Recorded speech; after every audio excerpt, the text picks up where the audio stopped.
pendapatan mereka hilang begitu, mendadak hilang karena ekspornya dihentikan. Kalau lingkungan politik dan ekonominya kotor dan tidak bisa dihandle dengan baik, maka Danantara susah untuk berhasil.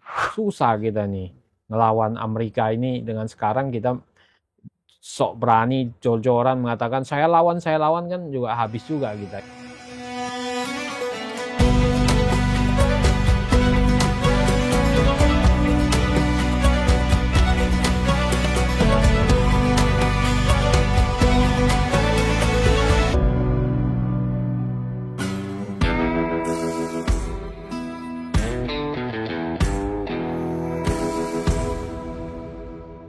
Jadi awal mulanya kan kita menerima aspirasi dari para pelaku UMKM minyak jelantah. Nah itu kan ada di dapil kita kebanyakan. Jadi Jakarta Barat, Jakarta Utara tuh banyak tuh. Ya kan?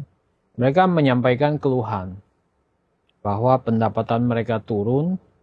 Kenapa? Karena ternyata ekspornya dilarang minyak jelantah.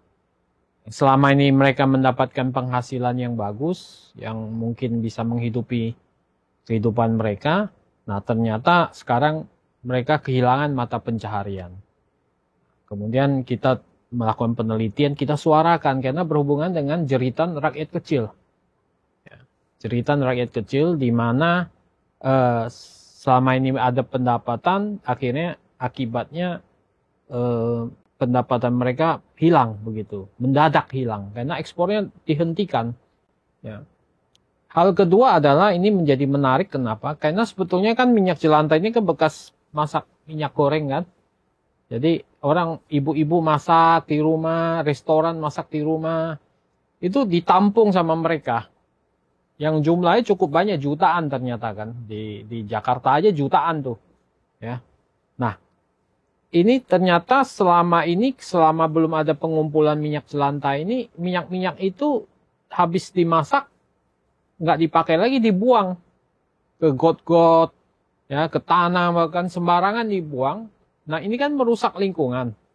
Nah ini kan menjadi baik sebetulnya kalau dikumpulin kemudian diekspor, ya, diekspor ke negara tertentu. Nah ini kan bisa menambah devisa negara juga.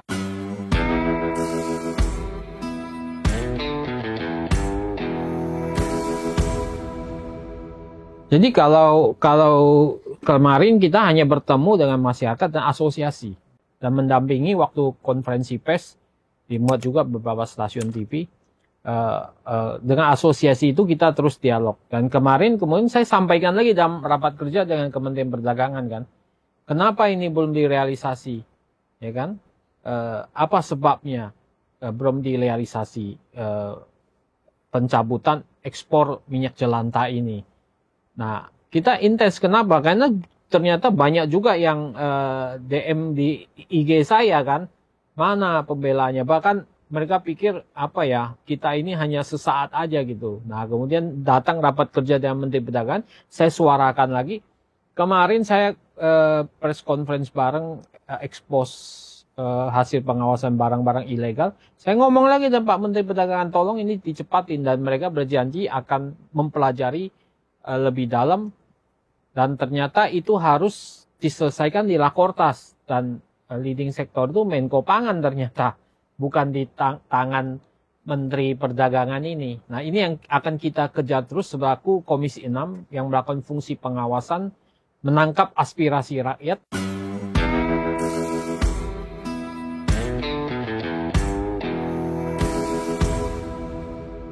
Jadi ide dasarnya sebetulnya bagus. Ide dasarnya sebetulnya bagus. Ini bagus Danantara ini.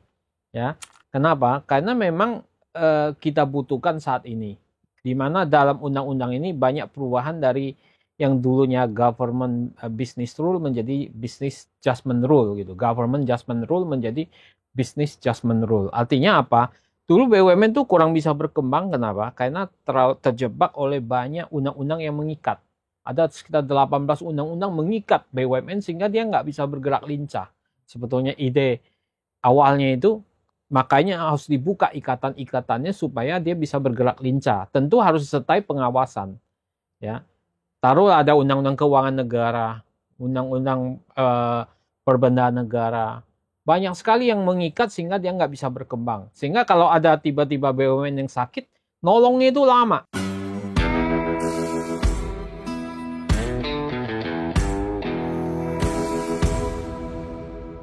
Jadi saya selalu mengatakan gini, Danantara akan berhasil kalau pengawasannya efektif, maksimal. Kalau selama kondisi pengawasannya tidak maksimal dan efektif, maka ini akan menjadi monster. Selalu saya katakan itu, ya kan? Kita lihat dulu, apakah Danantara ini atau kita bisa merubah perilaku-perilaku ya yang terjadi di negara kita ini. Satu, kenapa super holding Singapura ya, bisa berhasil? Karena lingkungan politik dan ekonominya bersih. Kalau lingkungan politik dan ekonominya kotor dan tidak bisa dihandle dengan baik, maka Danantara susah untuk berhasil. Misalnya apa? Penegakan hukum lemah. Ya kan? Banyak perilaku koruptif, parasit, koruptif. Kalau itu masih tinggi, maka Danantara akan terintervensi, kan, terdilusi. Akhirnya apa? Akhirnya ugal-ugalan. Nah, kalau itu ugal-ugalan, trust turun, trust masyarakat turun sama Danantara, kemudian itu agak amburadul dan itu jadi monster.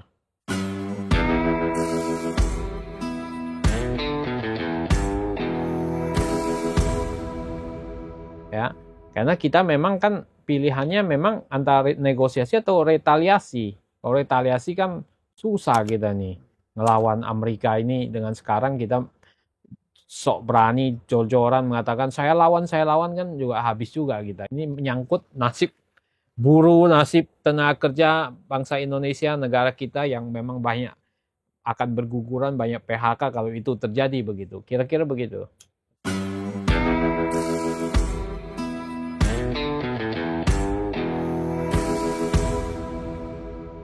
Indonesia ini udah paling terbuka di antara yang lain. Data WTO kan 207 kebijakan kita. Non-tarif measurement. Non-tarif itu yang tidak tarif itu 207. Hambatan masuk yang non-tarif. Amerika 4.967. Thailand di atas kita 600-an kebijakan. Berarti kan kita paling terbuka.